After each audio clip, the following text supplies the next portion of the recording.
Hey everybody, welcome back to my channel. Hey, it's going to be product review time.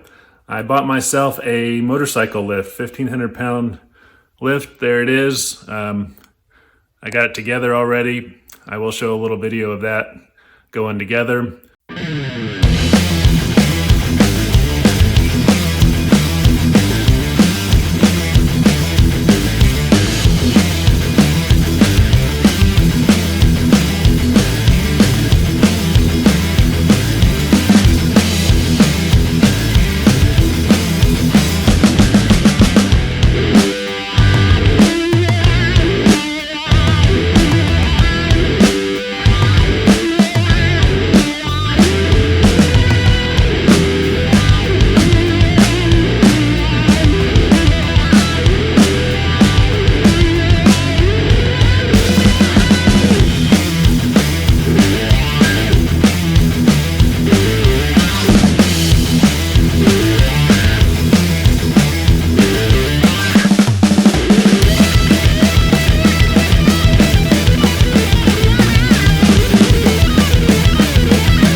But this is one of the better recommended ones as far as ratings and stuff if you go onto Amazon.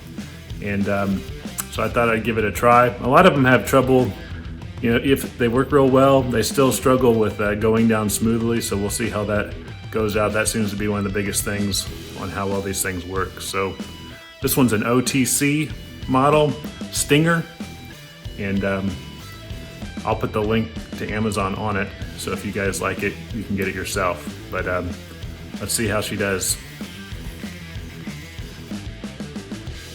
All right, just real quickly, just kind of how these things work. You got the foot jack here, and you got this is kind of your locking mechanism. So there's different places it can lock, you'll see as we go up. And then this small pedal here is what releases the pressure. So you jack it up like so. Watch this latching mechanism go into place here. So that's kind of a safety, so that your mechanical lock there, so it won't go down. And then when it's time to release, you gotta jack it a little bit off the release, hold that up, and then you can see here the dirty shoe, the foot release, and it goes back down. So that's the basics. A little bit more information on this model, OTC Stinger Series 1545 model number, made in China, motorcycle ATV lift.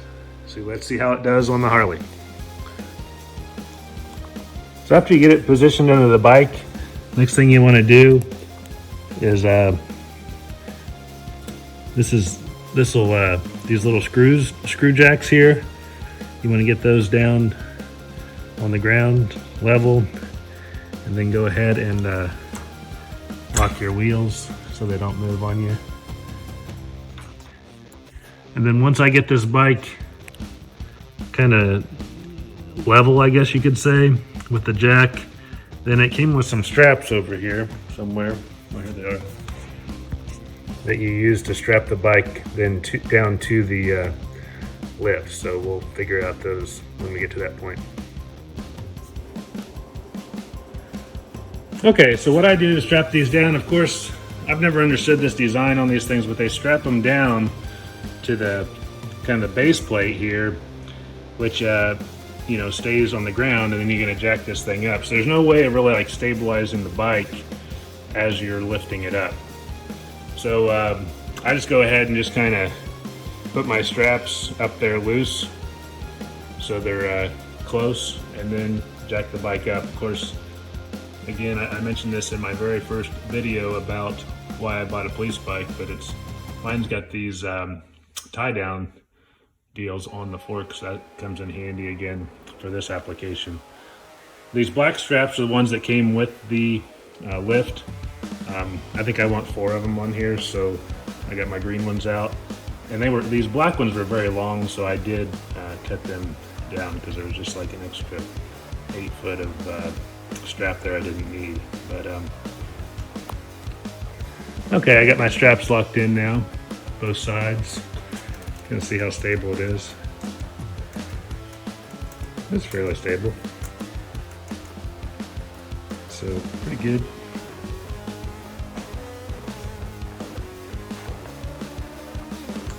Now the way, this just might have been the way I put the thing on the lift, but I wasn't able to get my kickstand up. It interferes with the jack table, so maybe that's fine. Maybe that's a level of safety when I'm bringing it down.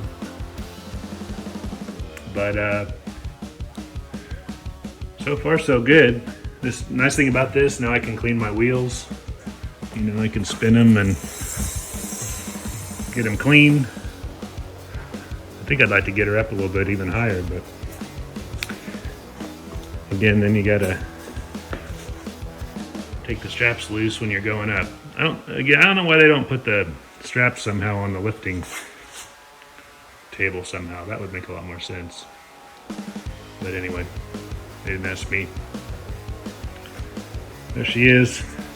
I think I'm gonna get her up a little bit higher and do a little bit of cleaning and let you know how it goes. And then, like I said, what the complaints you really see on these cheap Chinese lifts, which this does seem to be one of the better ones, is my impression, because I've used like the Harbor Freight one before. I borrowed one from a buddy and it was a little scary, but so far this one's seeming like it's a little bit higher quality. All right, what I want to demonstrate now is how smoothly this thing goes down. I borrowed a Harbor Freight lift from a buddy, and it was very erratic on the way down. I've seen guys have to make kind of some type of screw release modification on this pedal down here. And so anyway, that's what really separates these. It's not so much how well they lift, but how well they go down. So first things first, you gotta put your mechanical stops up, then release. Very, very smooth operation on this OTC. So very happy with that. Does a good job.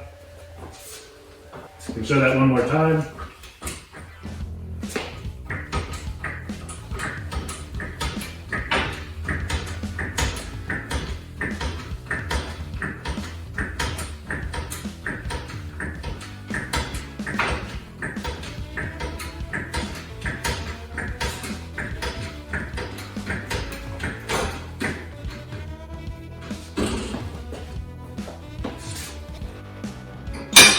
Release the mechanical stop. And I'm just going full on this pedal. First time I used it, I wasn't sure, you know, how much you're going to push that, because I wasn't sure what the response was going to be, but I mean, that works really good. So again, the only thing I'm not crazy about on these jacks, and it's not just this one does seem to be very well designed, is this strap situation. So I've kind of got these straps set up for this height right here. So it's real solid, but you know, in between down and up, they're just kind of dangling, so they're not doing much good for you. So you just kind of got to trust that everything's stable. That's one reason you want to lock your wheels and use these screw jacks to level the frame of the jack as well. That'll give that best chance of being stable until you get the bike into position and can put your straps on. So with that, I hope you enjoyed it. I do have a couple other things I bought here. I guess I'll probably put them in a different video. But I got me a wheel chock and a little scissor jack. Here's not really a scissor jack, I guess, but and then this deal here called a roller stand. And what I thought about doing is anchoring this wheel chock to my floor over there, making it so you can strap the fork tie downs to it, or maybe to some eyelets in the floor, and then you just use this to jack the rear off the ground if I was doing a different type of work that this thing here might be a little bit too cumbersome for. So anyway, we'll see about that maybe in a different episode, but I would say I recommend this, and I'll focus one more time on this OTC Stinger Series 1545. I think as far as this type of jack goes, it's a good one. See you guys.